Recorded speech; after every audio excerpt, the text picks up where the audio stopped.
Hello friends, welcome back to സ്റ്റുട്രെൻഡ്. നമ്മൾ ഇന്ന് നോക്കാൻ പോകുന്നത് +1 ഫിസിക്സിലെ 8ാമത്തെ ചാപ്റ്റർ ഗ്രാവിറ്റേഷൻ എന്ന് പറയുന്ന ചാപ്റ്റർ ആണ് നമ്മൾ ഈ വീഡിയോയിൽ ഡീൽ ചെയ്യാൻ പോകുന്നത്. അപ്പൊ അതിനു മുമ്പ് നമ്മുടെ ചാനൽ ആദ്യമായിട്ടാണ് കാണുന്നതെങ്കിൽ ചാനൽ തീർച്ചയായും സബ്സ്ക്രൈബ് ചെയ്യുക. ചാനലിലുള്ള വീഡിയോ കണ്ടന്റുകൾ നിങ്ങൾക്ക് ഇഷ്ടമാവുകയാണെങ്കിൽ ഫ്രണ്ട്സിന് ഉറപ്പായും ഷെയർ ചെയ്ത് കൊടുക്കണം. ഓക്കെ, ഇനി നമുക്ക് ഈ ചാപ്റ്ററിലോട്ട് കടക്കാം. ചാപ്റ്ററിനെ കുറിച്ച് ഒരു ഇൻട്രൊഡക്ഷൻ എന്തായാലും പറയണമല്ലോ. അപ്പൊ ഗ്രാവിറ്റേഷൻ ആണ് എന്റെ പേഴ്സണൽ ഫേവറേറ്റ് ചാപ്റ്റർ ആണ്. വർക്ക് എനർജി പവർ പോലെ തന്നെ എനിക്ക് ഏറ്റവും ഇഷ്ടമുള്ള ചാപ്റ്റർ ആണ്. നമുക്ക് കൂടുതൽ ലൈവിലെ എക്സാമ്പിൾസ് ഉപയോഗിച്ച് തന്നെ നമുക്ക് ഈ ചാപ്റ്റർ പഠിക്കാൻ പറ്റുന്ന ഒരു ചാപ്റ്റർ ആണ് കേട്ടോ. ഓക്കെ, അപ്പൊ ഗ്രാവിറ്റേഷൻ എന്ന് പറയുന്ന പേര് കേൾക്കുമ്പോൾ നിങ്ങൾക്ക് എന്താണ് ആദ്യം മനസ്സിൽ വരുന്നത്? ഐസക് ന്യൂട്ടനെ മനസ്സിൽ വരും. അയാളുടെ തലയിൽ വീണ ആപ്പിൾ നിങ്ങൾക്ക് മനസ്സിൽ വരും അല്ലെ? ശരിയാണ്, ഇതൊക്കെയാണ് എനിക്കും മനസ്സിൽ വരാറ്. അപ്പൊ ഞാനും പഠിക്കുന്ന സമയത്ത് ഞാനും കുറെ ആഗ്രഹിച്ചാണ് ഐസക് ന്യൂട്ടന്റെ തലയിൽ ആപ്പിളിന്റെ പകരം വല്ല തേങ്ങയോ ചക്കയോ വീണാണെങ്കിൽ നമുക്ക് ഇതൊന്നും പഠിക്കേണ്ട വരില്ലല്ലോ ദൈവമേ എന്ന് പറഞ്ഞിട്ട് കാര്യമില്ല. ഐസക് ന്യൂട്ടന്റെ തലയിൽ ആപ്പിളേ വീഴുള്ളൂ. അയാൾ ലോഡ് കണക്കിന് ഫോർമുലാസും ഡെറിവേഷൻസും ലോസും ഡിറൈവ് ചെയ്തിട്ടുണ്ട്. അതെല്ലാം നമ്മൾ പഠിക്കുക തന്നെ വേണം. പക്ഷെ നിങ്ങൾ ഒട്ടും പേടിക്കണ്ട, ഈ ചാപ്റ്ററിനകത്ത് അധികം ഒന്നും പഠിക്കാനില്ല. വെറും മൂന്ന് ഫോക്കസ് ഏരിയ ടോപ്പിക്കേ ഉള്ളൂ.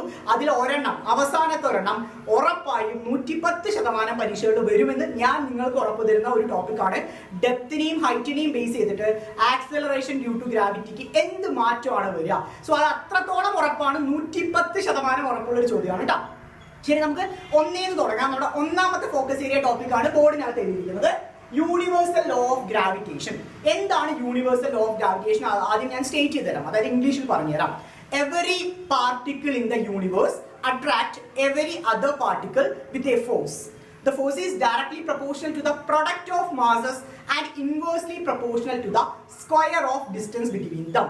വളരെ സിമ്പിൾ ലാംഗ്വേജ് ആണ്, വലിയ ബുദ്ധിമുട്ടുള്ള ഇംഗ്ലീഷ് അല്ല ഈ ലോ. എന്നാൽ കൂടി ഞാൻ മലയാളത്തിൽ പറഞ്ഞുതരാം. നമ്മുടെ ഈ ഭൂലോകത്തുള്ള എല്ലാ പാർട്ടിക്കിൾസും അതിനടുത്തുള്ള മറ്റൊരു പാർട്ടിക്കിൾസിനെ അട്രാക്ട് ചെയ്യും. ഒരു ഫോഴ്സ് ഓഫ് അട്രാക്ഷൻ ഉണ്ടാവും. ആ ഫോഴ്സ് എന്ന് പറയുന്നത് രണ്ട് പാർട്ടിക്കിൾസിന്റെ മാസിന് ഡയറക്ട്ലി പ്രൊപ്പോർഷണൽ ആണ്. അതുപോലെ തന്നെ അത് തമ്മിലുള്ള ദൂരത്തിന്റെ സ്ക്വയറിന് ഇൻവേഴ്സ്ലി പ്രൊപ്പോർഷണൽ ആണ്. ഇതാണ് നമ്മുടെ ഒന്നാമത്തെ ഫോക്കസ് ഏരിയ ടോപ്പിക്. ലോ ആണ്, യൂണിവേഴ്സൽ ലോ ഓഫ് ഗ്രാവിറ്റേഷൻ എന്നാണ് ഇതിനെ പറയുന്നത്. സോ എന്താണ് പറയുന്നത്? നമുക്ക് ആദ്യം സിംപിളി നമുക്ക് ഡിറൈവ് ചെയ്യാം. So force of attraction is directly proportional to the product of masses M1 and M2. So എന്താണ് M1 M2 എന്നൊക്കെ നമുക്ക് അറിയണമല്ലോ. സോ രണ്ട് ചിത്രം വരയ്ക്കണം. രണ്ട് മാസസ് ഉണ്ട് എന്ന് വെക്കുക. ഇത് M1 ആണ്, ഇത് M2 ആണെന്ന് വെക്കുക. രണ്ടും തമ്മിലുള്ള ദൂരം എന്ന് പറയുന്നത് R ആണ്, ഡിസ്റ്റൻസ് എന്ന് വെക്കുക. രണ്ട് മാസസ് ഉണ്ട്, M1 ഉം M2 ഉം. M1 ഉം M2 ഉം തമ്മിലുള്ള ദൂരം എന്ന് പറയുന്നത് R ആണെന്ന് വെക്കുക. സോ നമ്മുടെ ലോ പറയുന്ന അനുസരിച്ച് the force of attraction between two masses is directly proportional to the product of masses. Product എന്ന് പറഞ്ഞാൽ ഗുണനമാണ്. അടുത്തത് ഡയറക്ട്ലി പ്രൊപ്പോർഷണൽ, അതായത് ഇങ്ങനെ ഇടുന്ന ഡയറക്ട്ലി പ്രൊപ്പോർഷണൽ എന്ന് പറയാം. So it is directly proportional to the product of masses എന്നാണ്. ഡയറക്ട്ലി പ്രൊപ്പോർഷണൽ എന്ന വാക്കിന് അർത്ഥം എന്താണെന്ന് വെച്ചാൽ മാസ് കൂടും തോറും അല്ലെങ്കിൽ പ്രോഡക്റ്റ് ഓഫ് മാസ് കൂടും തോറും ഫോഴ്സ് ഓഫ് അട്രാക്ഷനും കൂടും. ഇത് കൂടുമ്പോൾ ഇത് കൂടും. സോ അങ്ങനെയുള്ളതിനെയാണ് നമ്മൾ എന്ത് പറയാ? ഡയറക്ട്ലി പ്രൊപ്പോർഷണൽ എന്ന് പറയാം. So force of attraction is directly proportional to the product of masses എന്ന് പറയാം. അടുത്ത statement, force of attraction is inversely proportional to square of distance between them. Force of attraction is inversely proportional to square of distance between them. Distance അല്ല, ഡിസ്റ്റൻസിന്റെ സ്ക്വയറിനാണ് inversely proportional. So അതുകൊണ്ട് തന്നെ നമ്മൾ എന്ത് എഴുതണം? R² എന്ന് എഴുതണം. അടുത്ത സംശയം വരുമല്ലോ, എന്താണ് ഇൻവേഴ്സ്ലി പ്രൊപ്പോർഷണൽ? ഇൻവേഴ്സ്ലി പ്രൊപ്പോർഷണൽ എന്ന് പറഞ്ഞു വെച്ചാൽ R² കൂടിയ ഫോഴ്സ് കുറയും, R² കുറഞ്ഞ ഫോഴ്സ് കൂടും. അതാണ് നമ്മുടെ ഇൻവേഴ്സ്ലി പ്രൊപ്പോർഷണൽ എന്ന് പറയുന്നത്. സോ ഇത് രണ്ടും കൂടി ഒന്ന് കമ്പൈൻ ചെയ്ത് എഴുതാലോ. So F is proportional to M1 M2 divided by R². F is, ഇത് രണ്ടും സ്മോൾ m ആണ് കേട്ടോ. ഇത് ചിലപ്പോൾ നിങ്ങൾക്ക് കാണുമ്പോൾ ക്യാപിറ്റൽ M പോലെയൊക്കെ തോന്നും, പക്ഷെ രണ്ടും സ്മോൾ m ആണ് കേട്ടോ. So F is proportional to M1 M2 divided by R². രണ്ട് ഇക്വേഷനും കൂടി ഞാൻ ചേർത്ത് എഴുതി വെച്ചു കേട്ടോ. പ്രൊപ്പോർഷണാലിറ്റി മാറ്റാൻ നമുക്കൊരു കോൺസ്റ്റന്റ് ഇൻട്രൊഡ്യൂസ് ചെയ്യാം. So F equal to G M1 M2 divided by R² എന്ന് എഴുതാം. G ആണ് യൂണിവേഴ്സൽ ഗ്രാവിറ്റേഷണൽ കോൺസ്റ്റന്റ് എന്ന് പറയും. G ആണ് നമ്മുടെ ഗ്രാവിറ്റേഷണൽ കോൺസ്റ്റന്റ് അല്ലെങ്കിൽ യൂണിവേഴ്സൽ ഗ്രാവിറ്റേഷണൽ കോൺസ്റ്റന്റ് എന്ന് പറയും. ജിയുടെ വാല്യൂ എന്ന് പറയുന്നത് 6.67 × 10⁻⁻11 ആണ്. പ്രോബ്ലംസിനകത്ത് കണക്കുകളിനകത്ത് വരുന്ന സമയത്ത് നമുക്ക് ഈ സാധനം അന്തസ്സായി സബ്സ്റ്റിറ്റ്യൂട്ട് ചെയ്യേണ്ട വരും. സോ ഇത് വൃത്തിയായിട്ട് പഠിക്കുക. 6.67 × 10⁻⁻11 ആണ് ഇതിന്റെ വാല്യൂ എന്ന് പറയുന്നത്. അടുത്തത് ഈ പറയുന്ന ജിയുടെ ഡയമെൻഷൻ എന്താണ്, അതിന്റെ യൂണിറ്റ് എന്താണ് എന്ന രീതിയിൽ നിങ്ങൾക്ക് ചോദ്യങ്ങൾ വരാറുണ്ട്. സോ ഇതിന്റെ ഡയമെൻഷൻ നമുക്ക് കണ്ടുപിടിച്ചാലോ, യൂണിറ്റ് കണ്ടുപിടിച്ചാലോ? വളരെ സിമ്പിൾ അല്ലേ? സിമ്പിൾ ആണ്. എങ്ങനെയാണെന്ന് പറഞ്ഞാൽ ഈ ഇക്വേഷനിൽ ജി മാത്രം ഒരു സൈഡിലോട്ട് നിർത്ത്. സോ ജി ഈക്വൽ ടു എന്ത് വരും? F R square divided by m1 m2 എന്ന് വരും. ശരിയല്ലേ? G equal to F R square divided by m1 m2 എന്ന് വരും. സോ യൂണിറ്റ് എഴുതാലോ. ഫോഴ്സിന്റെ യൂണിറ്റ് ന്യൂട്ടൺ ആണ്. ആർ എന്ന് പറഞ്ഞ ഡിസ്റ്റൻസ് ആണ്. സോ ഡിസ്റ്റൻസിന്റെ യൂണിറ്റ് മീറ്റർ ആണ്. So newton metre square into അടുത്തത് താഴെ എന്താണ്? മാസ് ആണ്. 2 മാസ് വരുന്നത്. സോ കിലോഗ്രാം സ്ക്വയർ എന്ന് വരും. സോ എങ്ങനെ എഴുതാം? പെർ അല്ലെങ്കിൽ ഡിവൈഡഡ് ബൈ കിലോഗ്രാം സ്ക്വയർ എന്ന് വരും. Clear? So newton metre square per kilogram square എന്ന് എഴുതാം. Otherwise newton metre square kilogram power of -2 എന്നൊക്കെ എഴുതാം. അത് നിങ്ങളുടെ അപ് ടു ആണ്. കാരണം താഴോട്ട് ടൈമിന് മുകളിലോട്ട് പോകുമ്പോൾ -2 എന്ന രീതിയിൽ നിങ്ങൾക്ക് എഴുതാം. ഇനി നമുക്ക് ഇതിന്റെ ഡയമെൻഷനെ കുറിച്ച് അറിയണം. ഡയമെൻഷൻ വളരെ സിമ്പിൾ ആണ്. ന്യൂട്ടൺ എന്ന് പറഞ്ഞാൽ എന്താണ്? ഫോഴ്സ് ആണ്. സോ ഫോഴ്സിന്റെ ഡയമെൻഷൻ എന്താണ്?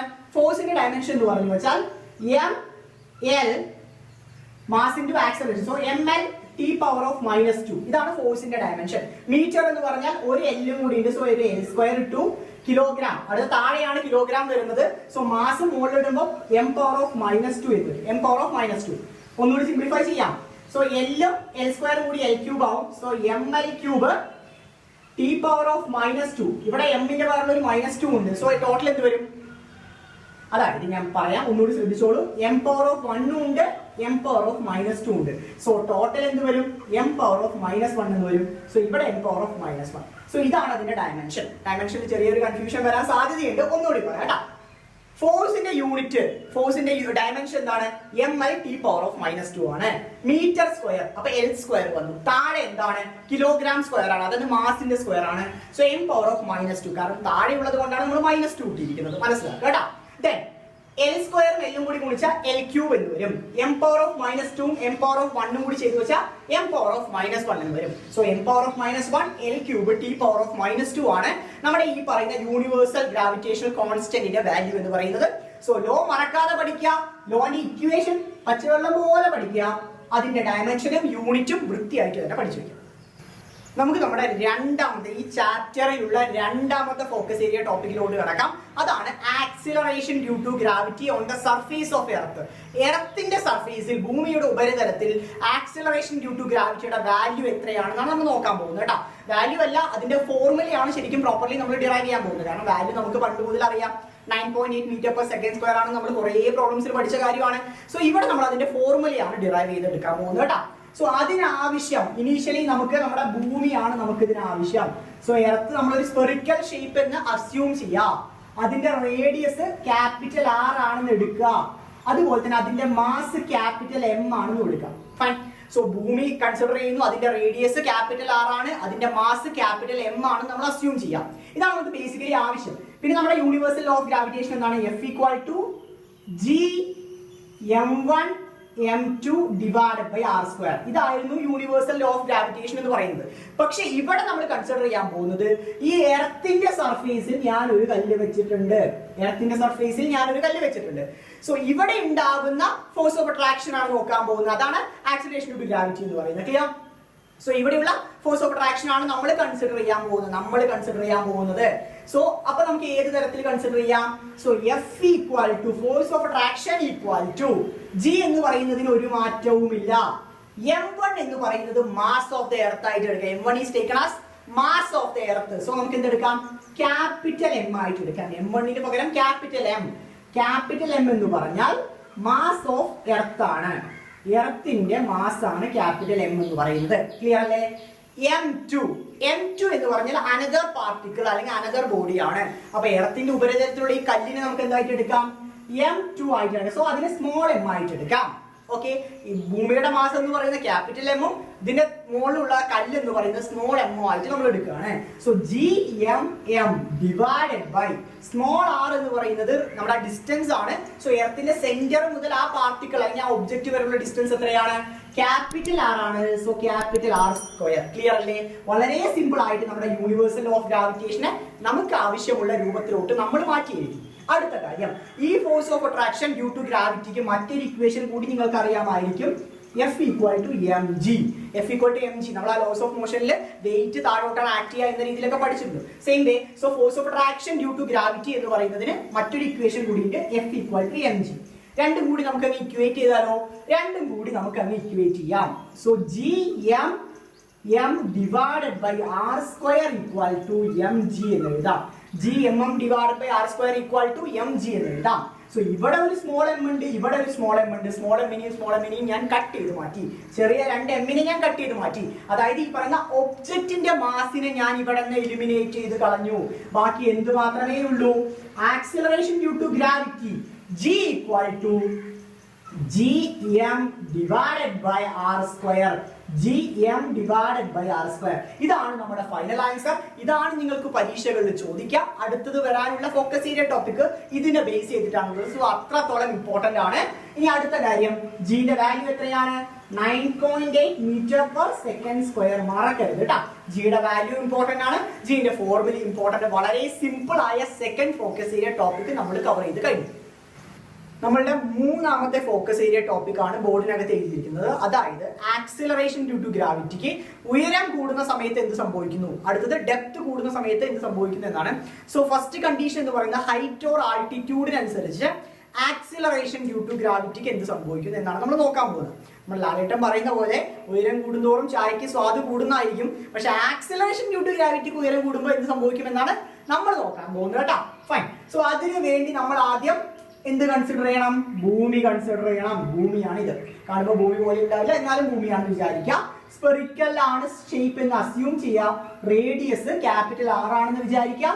മാസ് ക്യാപിറ്റൽ M ആണെന്ന് വിചാരിക്കാം. ക്ലിയർ? ഇതിന്റെ സർഫേസിൽ നമ്മളൊരു ഒബ്ജക്റ്റ്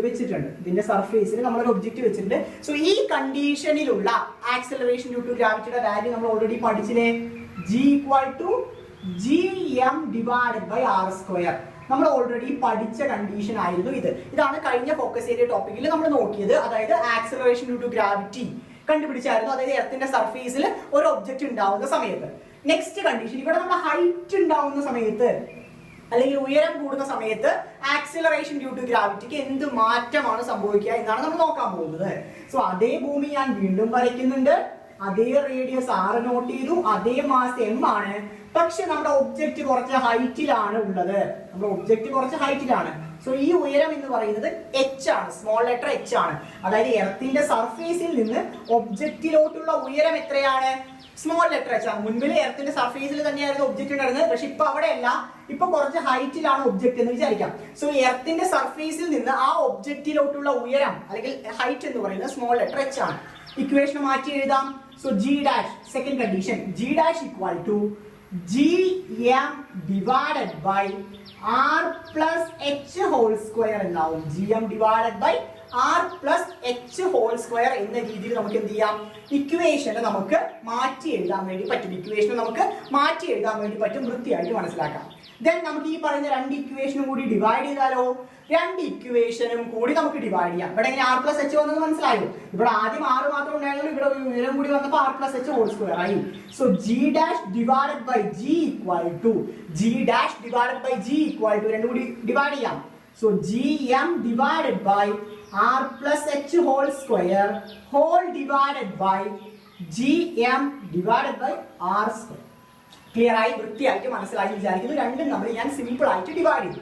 ഇനി ഈ സാധനത്തിന് മുകളിലോട്ട് എടുക്കാലോ? എടുക്കാം. So gm divided by r plus h whole square into reciprocal ആയിട്ടാണ് വരിക. So r square divided by gm എന്ന് വരും. r square divided by gm എന്ന് വരും. താഴെയുള്ള സാധനം മുകളിലോട്ട് പോകുമ്പോൾ തലതിരിഞ്ഞു വരും. തലതിരിഞ്ഞു വന്നു. gm ക്യാൻസൽ ചെയ്യാം. gm ക്യാൻസൽ ചെയ്തു. ബാക്കി എന്താ ഉള്ളത്? ബാക്കിയുള്ളത് r square divided by r plus h whole square ആണ്. r square divided by r plus h whole square ആണ്. ഇവിടെ നിൽക്കട്ടെ. അപ്പൊ ഞാൻ മുകളിലുള്ള കാര്യങ്ങൾ മായ്ച്ചിട്ട് ഇതെല്ലാം ഞാൻ മുകളിലോട്ട് എടുത്തിരിക്കണം കേട്ടോ. അപ്പൊ ആദ്യം ഈ സൈഡ് ഉള്ളത് g dash divided by g ആണ്. ഇവിടെ എന്താ ഉള്ളത്? r square divided by r plus h whole square ആണ് ഉള്ളത്. ക്ലിയർ അല്ലേ? ക്ലിയർ ആണെന്ന് വിചാരിക്കുന്നു. അപ്പൊ ഇനി നമുക്ക് എന്ത് ചെയ്യാം? r സ്ക്വയർ ഡിനോമിനേറ്ററിൽ നിന്ന് കോമൺ ആയിട്ട് പുറത്തെടുക്കുകയാണ്. So r square divided by, ഇവിടെ r സ്ക്വയർ എടുക്കുകയാണ്. r plus h whole square r square എടുക്കുകയാണ് കേട്ടോ. So 1 plus h by r സ്ക്വയർ. Sorry H by R whole square എന്ന് വരും. 1 പ്ലസ് എച്ച് ബൈ ആർ. പലർക്കും സംശയം ഉണ്ടാവും, ഇവിടെ ആർ അല്ലേ ഉള്ളൂ, എങ്ങനെയാണ് ആർ സ്ക്വയർ പുറത്തെടുക്കാന്ന് വെച്ചാൽ ഇവിടെ ഒരു ഹോൾ സ്ക്വയർ ഉണ്ട്. സോ അതുകൊണ്ടാണ് നമ്മൾ ആർ സ്ക്വയർ നമ്മൾ പുറത്തെടുത്തിരിക്കുന്നത് കേട്ടോ. ക്ലിയർ ആയിട്ട് മനസ്സിലാക്കുക, കൺഫ്യൂഷൻ വരുത്തരുത്. സോ ആർ സ്ക്വയറും നമ്മൾ വെട്ടിക്കളഞ്ഞു. ബാക്കി എന്താ ഉള്ളത്? 1 divided by 1 plus H by R whole square എന്നാണ് ഉള്ളത്. ബാക്കി 1 divide by 1 plus H by R whole square എന്നുണ്ട്. സോ ഇവിടെ ജി ബൈ ജി ഡാഷ് ആണ്, sorry G dash by G ആണ്. നമുക്ക് ആവശ്യം ജി ഡാഷ് ആണ്. ജി ഡാഷ് എന്ന് പറഞ്ഞു വെച്ചാൽ ഈ കണ്ടീഷനിലുള്ള ആക്സിലറേഷൻ ഡ്യൂ ടു ഗ്രാവിറ്റിയും ഇതിൽ ജി ഡാഷും ആണ്. ഉയരം കൂടുന്ന സമയത്തുള്ള ആക്സിലറേഷൻ ഡ്യൂ ടു ഗ്രാവിറ്റിയുടെ വാല്യൂ ആണ് ജി ഡാഷ് എന്ന് പറയുന്നത്. സോ സെക്കൻഡ് കണ്ടീഷനിലാണ് ജി ഡാഷ് വരുന്നത്. So G dash equal to, ഈ ജി അങ്ങോട്ട് കൊണ്ടുപോകാലോ, G divided by 1 plus H by R whole square.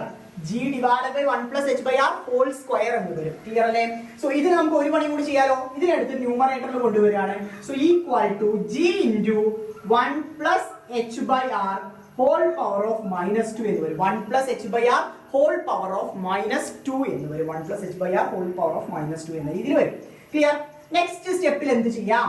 ഈ പറയുന്ന 1 പ്ലസ് എച്ച് ബൈ ആർ ഇല്ലേ, അതായത് 1 plus H by R whole power of -2 എന്ന് പറയുന്ന ബൈനോമിയൽ തിയറത്തിന്റെ ടേമിലാണ് വരുന്നത്. സോ ഇതിനെ നമുക്ക് എക്സ്പാൻഡ് ചെയ്യുമ്പോൾ, ഇതിനെ എക്സ്പാൻഡ് ചെയ്യുമ്പോൾ എന്ത് വരും എന്ന് വെച്ചാൽ 1 minus 2h divided by R plus പിന്നെ ടേംസ് വരും. പക്ഷെ ആ ടേംസ് നമുക്ക് കൺസിഡർ ചെയ്യേണ്ട ആവശ്യമില്ല. കാരണം എന്താണെന്ന് വെച്ചാൽ, കാരണം പറയാം, എച്ച് ബൈ ആർ എന്ന് പറയുന്നത്, എച്ച് ബൈ ആർ, എച്ച് എന്ന് പറഞ്ഞാൽ ഹൈറ്റ് ആണ്. ഈ പറയുന്ന ഹൈറ്റ് ആണ്. ഈ പറയുന്ന ഹൈറ്റ് എങ്ങനെ പോയാലും എർത്തിന്റെ റേഡിയസിനെ കമ്പയർ ചെയ്യുമ്പോൾ ചെറിയ വാല്യൂ അല്ലേ? ഏത് ഉയരത്തിൽ എയറോപ്ലെയിന് പറക്കുകയാണെങ്കിലും എയറോപ്ലെയിനിന്റെ ആ ഹൈറ്റ് എന്ന് പറയുന്നത് എർത്തിന്റെ ഹോൾ റേഡിയസിനെ കമ്പയർ ചെയ്യുമ്പോൾ ചെറിയ വാല്യൂ ആണ്. സോ അതുകൊണ്ട് തന്നെ എച്ച് ബൈ ആർ എന്ന് പറയുന്നത് 1നെ കമ്പയർ ചെയ്യുമ്പോൾ വളരെ വളരെ ചെറിയ വാല്യൂ ആണ്. സോ സ്മോൾ ഫ്രാക്ഷൻസ് ആണ് ഫർദറും വരിക. സോ അതുകൊണ്ടാണ് നമ്മൾ അതിനെ ഒഴിവാക്കുന്നത്, എലിമിനേറ്റ് ചെയ്ത്. ഇത്ര മാത്രമേ ഉള്ളൂ നമ്മൾക്ക് എക്സ്പാൻഷൻ എന്ന് പറയുന്നത്. 1 plus H by R whole power of -2 നമുക്ക് എങ്ങനെ എഴുതാം? 1 minus 2h divided by R എന്ന രീതിയിൽ നമുക്ക് എക്സ്പാൻഡ് ചെയ്യാൻ പറ്റും. കാരണം ഞാൻ ഇവിടെ ബോധിപ്പിച്ചു. ഓക്കെ, അപ്പൊ ജി ഡാഷ് ഈക്വൽ ടു എന്ത് വരും? G into 1 minus 2h divided by R എന്ന് വരും. ഇതാണ് നമ്മുടെ final equation. G dash equal to 1 minus 2h divided by R എന്ന് വരും. ഇതാണ് നമ്മുടെ ഫൈനൽ ഇക്വേഷൻ. ഇനി നിങ്ങൾക്ക് തോന്നും, ഫൈനൽ ഇക്വേഷൻ അല്ലേ കണ്ടുപിടിച്ചിട്ടുള്ളൂ, ഹൈറ്റ് കൂടുമ്പോൾ ആക്സലറേഷൻ ഡ്യൂ ടു ഗ്രാവിറ്റിക്ക് എന്ത് മാറ്റമാണ് വരിക നമ്മൾ പറഞ്ഞിട്ടില്ലല്ലോ. പറയാലോ, അത് പറയാനാണ് നമ്മൾ അടുത്തത് പോകുന്നത്. എന്ത് മാറ്റമാണെന്ന് പറഞ്ഞു വെച്ചാൽ G dash equal to 1 minus 2h by R. 2h by R എന്ന് പറഞ്ഞാൽ ചെറിയൊരു ഫ്രാക്ഷൻ ആണ് വരിക. കാരണം h ബൈ ആർ എന്ന് പറഞ്ഞാൽ ഒന്നിനേക്കാളും ചെറിയ വാല്യൂ അല്ലേ. സോ അതിന്റെ മൾട്ടിപ്പിൾ, അതിനെ 2 വെച്ച് ഗുണിച്ചാൽ ചെറിയൊരു ഡെസിമൽ വാല്യൂ ആണ് വരിക. സോ അതിനെ 1 വെച്ച് കുറയ്ക്കുന്നു, അതിനെ 1ൽ നിന്ന് കുറയ്ക്കുന്നു. എന്നിട്ട് 9.8 വെച്ച് ഗുണിച്ചാലും നമുക്ക് കിട്ടുന്ന ആക്സിലറേഷൻ ഡ്യൂ ടു ഗ്രാവിറ്റി എന്ന് പറയുന്നത് ഈ പറയുന്ന ഇനീഷ്യൽ ആക്സിലറേഷൻ ഡ്യൂ ടു ഗ്രാവിറ്റിനേക്കാളും കുറവായിരിക്കും. അതായത് 9.8 മീറ്റർ പെർ സെക്കൻഡ് സ്ക്വയറിനെക്കാട്ടിലും കുറവാണ് ഉയരം കൂടുന്ന സമയത്ത് നമുക്ക് കിട്ടുന്ന ആക്സിലറേഷൻ ഡ്യൂ ടു ഗ്രാവിറ്റി എന്ന് പറയുന്നത്. സോ നമുക്ക് എന്ത് പറയാം? when height increases acceleration due to gravity decreases. ഉയരം കൂടുന്തോറും ആക്സിലറേഷൻ ഡ്യൂ ടു ഗ്രാവിറ്റിയുടെ വാല്യൂ കുറയുന്നു. അതാണ് ലാസ്റ്റ് സ്റ്റേറ്റ്മെന്റ് എഴുതുന്നത്. വളരെ ഇമ്പോർട്ടന്റ് ആണ്. 110% ഈ പറയുന്ന ചോദ്യം വരുമെന്ന് ഞാൻ മുൻകൂട്ടി പറഞ്ഞിട്ടുണ്ട്. അത്രത്തോളം ഇമ്പോർട്ടന്റ് ആണ്. സോ ഒരു ബോഡി ഉയരത്തിലാണെങ്കിൽ അല്ലെങ്കിൽ ഒരു ഹൈറ്റിലുള്ള ബോഡി ആണെങ്കിൽ അതിനകത്തുള്ള ആക്സിലറേഷൻ ഡ്യൂ ടു ഗ്രാവിറ്റി എന്ന് പറയുന്നത് കുറവായിരിക്കും. സോ ഉയരം കൂടുമ്പോൾ ആക്സിലറേഷൻ ഡ്യൂ ടു ഗ്രാവിറ്റി കുറയുന്നു. ഇൻവേഴ്സ്ലി പ്രൊപ്പോർഷണൽ ആണ്. ഇതാണ് ഈ പറയുന്ന തേർഡ് ഫോക്കസ് ഏരിയ ടോപ്പിക്കിലെ ഫസ്റ്റ് സെഗ്മെന്റ് ആണ് ഇത്. അടുത്ത നമുക്ക് ഡെപ്തിനെ കുറിച്ച് നോക്കാം. നമ്മുടെ അടുത്ത ഫോക്കസ് ഏരിയ ടോപ്പിക് അല്ലെങ്കിൽ ഈ പറയുന്ന മൂന്നാമത്തെ ഫോക്കസ് ഏരിയ ടോപ്പിക്കിലുള്ള സെക്കൻഡ് സെഗ്മെന്റ്, രണ്ടാമത്തെ കാര്യം എന്ന് പറയുന്നത് ഡെപ്തിനനുസരിച്ച് ആക്സിലറേഷൻ ഡ്യൂ ടു ഗ്രാവിറ്റിക്ക് എന്ത് മാറ്റം സംഭവിക്കുന്നു. ആഴത്തിനനുസരിച്ച് അകത്തോട്ടൊരു കിണർ കുഴിക്കുകയാണെങ്കിൽ ആ രീതിയിൽ ആലോചിച്ച് വെക്കുക. സോ എപ്പോഴത്തെയും പോലെ തന്നെ ഫസ്റ്റ് കണ്ടീഷൻ, ഭൂമി ഉണ്ട്, ഭൂമി വരയ്ക്കാം. ഭൂമി വരച്ചു. സോ ആഴം, ഡെപ്ത്, ഇത് റേഡിയസ് ആണെന്ന് നോക്കി. സോ ഞാൻ ഇത്ര ദൂരം കുഴിച്ചു, അല്ലെങ്കിൽ ഈ ഒരു ഡെപ്ത് കൺസിഡർ ചെയ്യാണ് കേട്ടോ. ഇത് റേഡിയസ് ആണ്, ഇത് ഡെപ്ത് ആണ് കേട്ടോ. ആ രണ്ട് കാര്യങ്ങൾ കൺസിഡർ ചെയ്യണം. സോ ഡെപ്തിൽ വരുന്ന സമയത്ത് ആക്സിലറേഷൻ ഡ്യൂ ടു ഗ്രാവിറ്റിക്ക് എന്ത് സംഭവിക്കുന്നു എന്നാണ് നമ്മൾ നോക്കാൻ പോകുന്നത് കേട്ടോ. സോ ആദ്യം ഫസ്റ്റ് കണ്ടീഷനിൽ ഒരു മാറ്റവും ഇല്ല. Normal acceleration due to gravity G equal to G M divided by R square. ഇതിലൊരു മാറ്റവും ഇല്ല. പക്ഷെ ഇതിനെ കുറച്ചുകൂടി ഞാനൊന്ന് മോഡിഫൈ ചെയ്യാണ്. എന്താണെന്ന് പറഞ്ഞു വെച്ചാൽ നമുക്കറിയാം density equal to mass by density equal to mass by volume. അറിയില്ലെങ്കിൽ അറിയണം മിസ്റ്റർ പെരേര. ഓക്കെ, അപ്പൊ density equal to mass by volume ആണ്. നിങ്ങൾക്ക് അറിഞ്ഞിരിക്കണം. സോ മാസ് ഈക്വൽ ടു, ഇതിൽ നിന്ന് മാസ് കണ്ടുപിടിക്കാലോ, mass equal to density into volume. Mass equal to density into volume എന്നൊരു ഫോർമുല നമുക്ക് എത്താം, അല്ലെങ്കിൽ വളരെ സിമ്പിൾ ആയിട്ട് നമുക്ക് എത്താൻ പറ്റും. സോ ഡെൻസിറ്റി, ഒരു സ്പിയറിന്റെ ഡെൻസിറ്റി എന്താണ്? സ്പിയറിന്റെ ഡെൻസിറ്റി അല്ല, എല്ലാത്തിന്റെയും ഡെൻസിറ്റി റോ ആണ്. സ്പിയറിന്റെ വോളിയം എന്താണ്? സ്പിയറിന്റെ വോളിയം എന്ന് പറയുന്നത് 4/3 പൈ ആർ ക്യൂബ് ആണ്. വോളിയം ഓഫ് ദ സ്പിയർ എന്ന് പറയുന്നത് 4/3 പൈ ആർ ക്യൂബ് ആണ്.